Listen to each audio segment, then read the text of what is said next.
Assalamualaikum warahmatullahi wabarakatuh. I am Aslima EMP and I am the last reporter from the group 2. So my topic is about the people of Khorāsān, its geography, history, cultural importance, and their gallery. Let us know first what is Khorāsān. Khorāsān, sometimes called Greater Khorāsān, is a historical eastern Iranian region. So ang name na Khorāsān ay isang Persian na ang ibig sabihin ay where the sun arrives from. Saan daw nag-arrive ang araw o ng sun. And it also means the eastern province. Ang name na Khorāsān was first given to the eastern province of Persia during the Sasanian Empire and was used from the late Middle Ages in distinction to neighboring Transoxiana. Greater Khorāsān is today sometimes used to distinguish the larger historical region from the former Khorāsān province of Iran on 1906 to 2004, which roughly encompass the western half of the historical Greater Khorāsān. So the following pictures shows the map of Khorāsān. So the first one is map of Khorāsān and its surroundings in the 7th to 18th centuries. The next map is an 1886 map of the 10th century near fast showing Khorāsān east of the province of Jibal. This map is near east that showing Khorāsān east of the province of Jibal. So the next picture is the names of territories during the Caliphate in 750.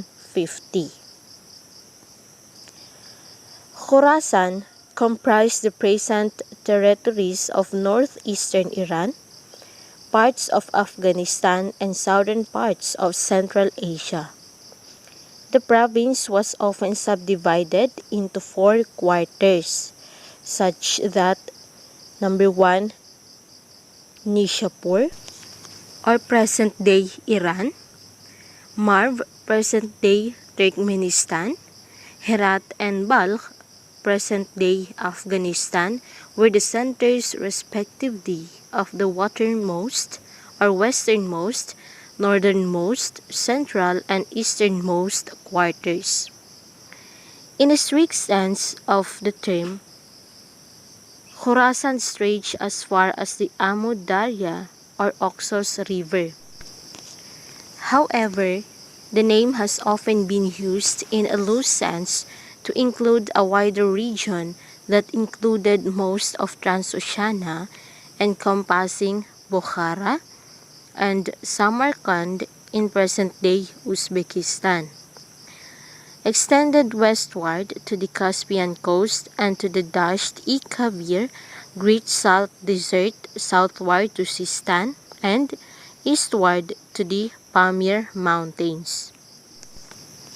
So next is the geography of Khorāsān. So this picture shows a map of Persia by Emanuel Bowen, showing the names of territories during the Persian Safavid dynasty and Mughal Empire of India on 1500s and 1747. So itong picture na to ay isang map ng Persia na kung saan pinapakita nito ang names ng territories during the Persian Safavid dynasty and Mughal Empire of India. First established in the 6th century as one of 4 administrative and military divisions by the Sasanian Empire. The scope of the region has varied considerably during its nearly 1,500-year history. Initially, the Khorāsān divisions of the Sasanian Empire covered the northeastern military gains of the empire. At its height, including the cities such as Nishapur, Herat, Merv, Faryab, Talokan, Balkh, Bukhara, Badghis, Abiward, Gurjistan, Tus, and Sarax. So, with the rise of the Umayyad Caliphate, the designation was inherited and likewise stretched as far as their military gains in the east, starting off with the military installations at Nishapur and Merv, slowly expanding eastwards into Tokharistan and Sogdia.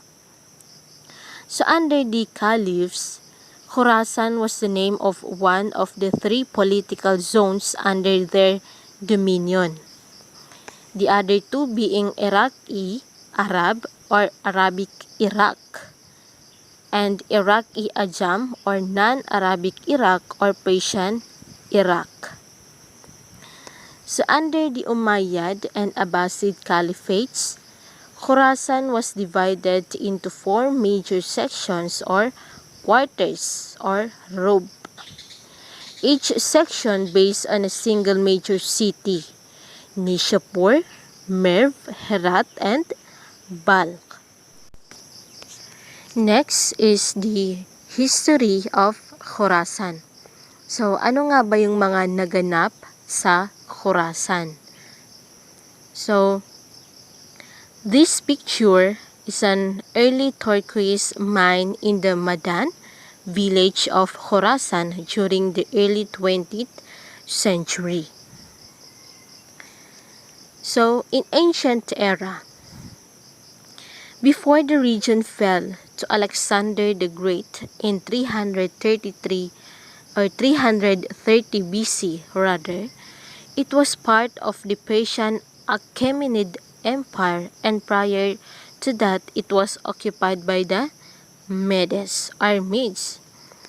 The land that became known as Khorāsān in geography of Eratosthenes was recognized as Ariana by Greeks at that time, which made up Greater Iran, or the land where Zoroastrianism was the dominant religion. The southeastern region of Khorāsān fell to the Kushan Empire in the 1st century AD. The Kushan rulers built a capital in modern-day Afghanistan at Bagram and are believed to have built the famous Buddhas of Bamiyan. Numerous Buddhist temples and buried cities have been found in Afghanistan. However, the region of Khorāsān remained predominantly Zoroastrian, but there were also Manichaeists, sun worshippers, Christians, pagans, Shamanist Buddhists, Jews, Hindus, and others. So one of the three great fire temples of the Sassanids, Azarburzin Mehr, is situated near Sabzebar in Iran. The boundary of the region began changing until the Kushans and Sassanids merged to form the Kushano-Sasanian civilization. So next is the medieval era. So ano naman yung mga naganap during the medieval era sa Khorāsān? So, the first movement against the Arab conquest was led by Abu Muslim Khorāsāni between 747 and 750, originally from Isfahan. Scholars believe Abu Muslim was probably Persian.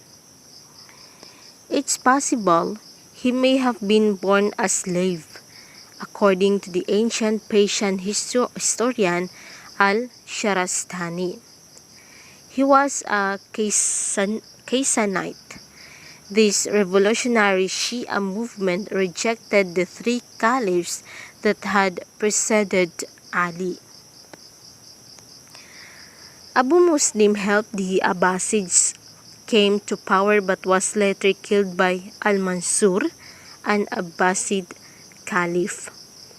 The first kingdom independent from Arab rule was established in Khorāsān by Tahir Fuzhanji in 821, but it seems that it was more a matter of political and territorial gain. Tahir had helped the caliph subdue other nationalistic movements in other parts of Persia, such as Magyar's movement in Tabaristan. So the other major independent dynasties who ruled over Khorāsān were the Safarids from Zaranj on 861 to 1003, and Samanids from Bukhara on 875 to 999, and Ghaznavids from Ghazni on 963 to 1167, Seljuks from 1037 to 1194, the Khwarezmids from 1077 to 1231, Ghurids from 1149 to 1212, and the Timurids from 1370 to 1506. So, yun yung mga nangyari during the medieval era. So now, let us know the kung ano naman yung mga nangyari sa modern era. So this picture shows the village of Miami in 1909. Between the early 16th and early 18th centuries, parts of Khorāsān were contested between the Safavids and the Uzbeks. A part of the Khorāsān region was conquered in 1722 by the Ghilji Pashtuns from Kandahar and became part of the Hotaki dynasty from 1722 to 1729. Nadir Shah recaptured Khorāsān in 729 and chose Mashhad as the capital of Persia. So following his assassination in 1747, the eastern parts of Khorāsān, including Herat, was annexed with the Durrani Empire. Mashhad area was under control of Nadir Shah's grandson, Nasi Shahrukh Afshar, until it was captured by the Qajar dynasty in 1796. So in 1856, the Iranians under the Qajar dynasty briefly recaptured Herat by the Treaty of Paris of 1857, signed between Iran and the British Empire to end the Anglo-Persian War. The Iranian troops withdrew from Herat. Later in 1881, Iran relinquished its claims to a part of the northern areas of Khorāsān to the Russian Empire, principally comprising Merv, by the Treaty of Akhal, or also known as the Treaty of Akhal-Khorāsān. So that was the history of the Khorāsān from the ancient era, medieval era, and to the modern era. So next, papag-aralan naman natin kung ano ang meron sa cultural importance or ng culture ng mga tao sa Khorāsān. So, this picture is a Timurid conqueror. Babur exiles his treacherous relative Muhammad Husayn Mirza to Khorāsān. So Khorāsān has had a great cultural importance among other regions in Greater Iran. The literary New Persian language developed in Khorāsān and Transoxiana and gradually supplanted the Parthian language. The New Persian literature arose and flourished in Khorāsān and Transoxiana, where the early Iranian by dynasties such as Tahirids, Samanids, Safarids, and Ghaznavids, a Turco-Persian dynasty, were based. The early Persian poets such as Radaki, Shahid Balkhi, Abu al-Abbas Marwazi, Abu Hafs Sughdi, and others were from Khorāsān. Moreover, Ferdowsi and Rumi were also from Khorāsān. Until the devastating Mongol invasion of the 13th century, Khorāsān remained the cultural capital of Persia. It has produced scientists such as Avicenna, Al-Farabi, Al-Biruni, Omar Khayyam, Al-Khwarizmi, Abu Ma'shar al-Balkhi, or known as Abu al-Bumasar or al-Bushar in the West. Al-Fraganus, Abu Wafa, Nasir al-Din al-Tusi, Sharaf al-Din al-Tusi, and many others who are widely well known for their significant contributions in various domains such as mathematics, astronomy, medicine, physics, geography, and geology. Khorāsān artisans contributed to the spread of technology and goods along the ancient trade routes have been traced to this ancient culture, including art objects, textiles, and zoomorphic metalworks. Decorative antecedents of the famous singing bowls of Asia may have been invented in ancient Khorāsān. So, in Islamic theology, jurisprudence, and philosophy, and in Hadith collection, many of the greatest Islamic scholars came from Khorāsān, namely Imam Bukhari, Imam Muslim, Abu Dawud, At-Tirmizi, Al-Nasai, Al-Ghazali, Al-Juwayni, Abu Mansur Maturidi, Fakhruddin al-Razi, and others.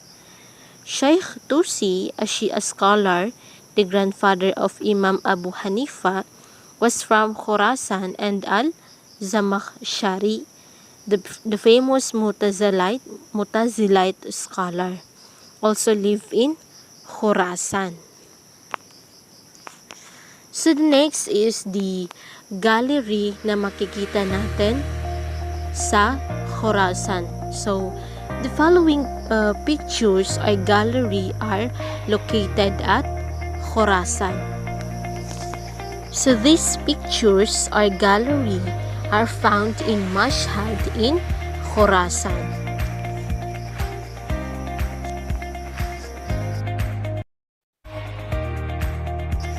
The next gallery is found in Nishapur in Khorāsān. And the next galleries are found in Kashmir. Next galleries are found in Herat. Next picture is located at Balkh.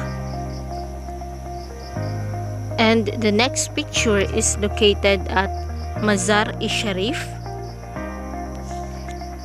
And this next picture is located at Kandahar.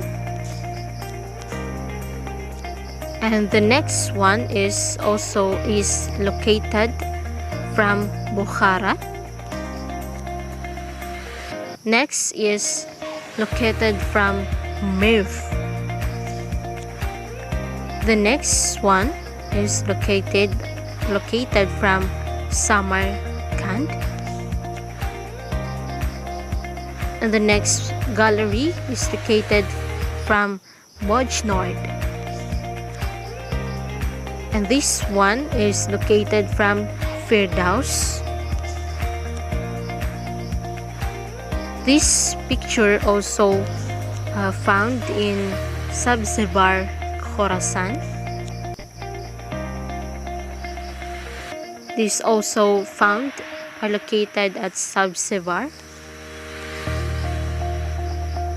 And the next picture is located from Bardaskan in Khorāsān. And last but not the least is a gallery that is located from Birjand. So that was the galleries na makikita natin sa iba't ibang lugar ng Khorāsān. So that was the end of my report about the people of Khorāsān, its geography, their history, the cultural importance, and of course, their gallery. So hoping na may nalaman kayo o natutunan sa ating talakayan. So that was all. Again, Assalamualaikum warahmatullahi wabarakatuh, and have a good day.